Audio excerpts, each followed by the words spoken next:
नमस्कार, welcome to Hindi English learning grammar classes. यहाँ पर हम हिंदी इंग्लिश ग्रामर को साथ साथ सीख रहे हैं। तो एक्टिव वॉइस पैसिव वॉइस में हम ट्रांसफॉर्मेशन सीख रहे हैं और बहुत कुछ सीख चुके हैं, और कुछ मिसलेनियस टाइप के डिफरेंट टाइप के एक्टिव वॉइस को पैसिव वॉइस में बदलने के लिए अभी हम इसमें सीख रहे हैं। तो एक पैटर्न जो होता है विदाउट ऑब्जेक्ट होता है एंड विद दैट क्लॉज होता है।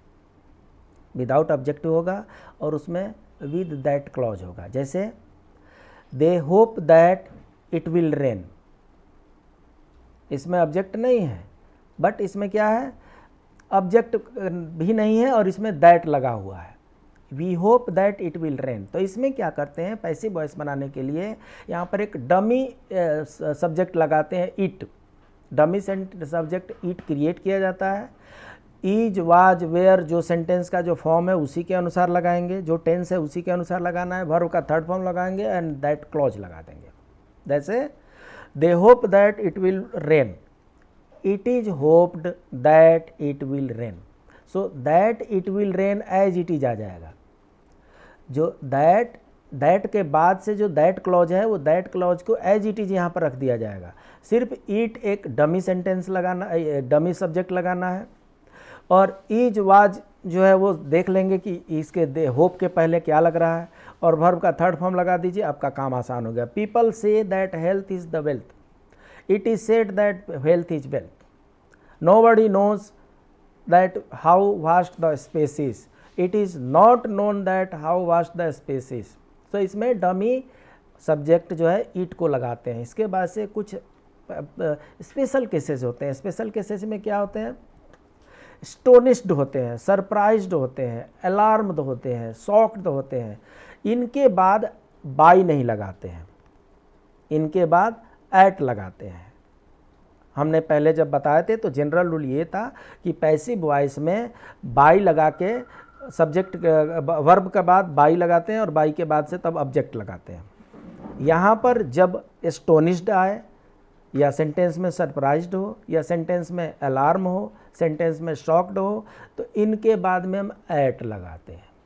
बाई की जगह एट लगाते हैं, बाकी रूल रिमेन सेम। जैसे the news shocked me, I was shocked at the news. His victory astonished us, we are astonished at his victory. So यहाँ पर क्या हो रहा है, ऐसे स्पेशल शब्द हैं और उसके साथ एट लगा देते हैं। इसके बाद से टायर्ड, सेटिस्फाइड, चार्म्ड, डिसगस्टेड, इनके साथ अभी इससे पहले वाले में हमने एट लगाया था, इन लोगों के साथ विद लगाते हैं। इनमें भी बाई नहीं लगाते, इनके साथ विद लगाते हैं। जैसे the long journey tired me, I was tired with long journey, I was tired by long journey नहीं होगा। तो रूल ये हुआ कि टायर्ड हो, सेटिस्फाइड हो, चार्म्ड हो, डिसगस्टेड हो, इनके साथ बाई नहीं लगता, विद लगता है। इसके बाद से इंटरेस्टेड आता है सेंटेंस में। अगर सेंटेंस में कहीं इंटरेस्टेड आता है तो उसमें भी बाई के नहीं लगता, वहाँ पर बाई के जगह पे इन लगता है। जैसे poetry interests me, that means I am interested in poetry, I am interested by poetry नहीं होगा। तो यहाँ पर भी जहाँ कहीं भी सेंटेंस में इंटरेस्टेड हो अगर एक्टिव वॉइस में, तो पैसिव वॉइस में कन्वर्ट करते समय बाई के बदले इन लगाना है। नो होता है, नो के बाद टू लगाना है। नो के बाद भी बाई नहीं लगा सकते। जैसे ही नोज मी, जब हम पैसिव वॉइस में कन्वर्ट करेंगे तो I am known to him, I am known by him, wrong. तो नोन के बाद टू लगेगा, इंटरेस्टेड के बाद इन लगेगा। टायर्ड, सेटिस्फाइड, चार्म्ड के बाद विद लगेगा।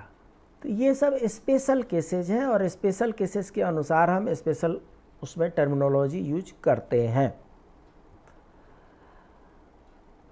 वॉइस ट्रांसफॉर्मेशन का ये एक आपके पास चार्ट है।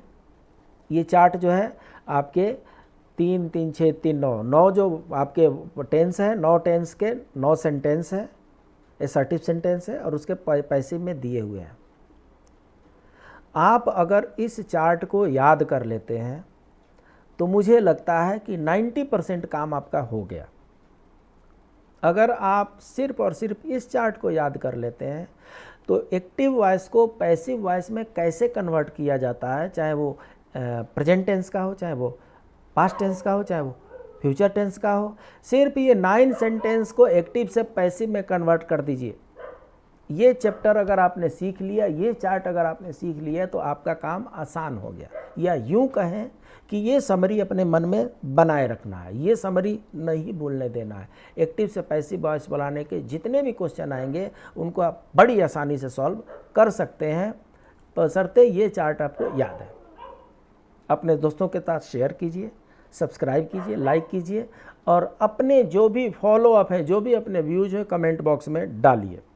उसके अनुसार हम क्लास की आगे क्या रूपरेखा तैयार करेंगे। फिर मिलते हैं अगले क्लास में, तब तक के लिए नमस्कार।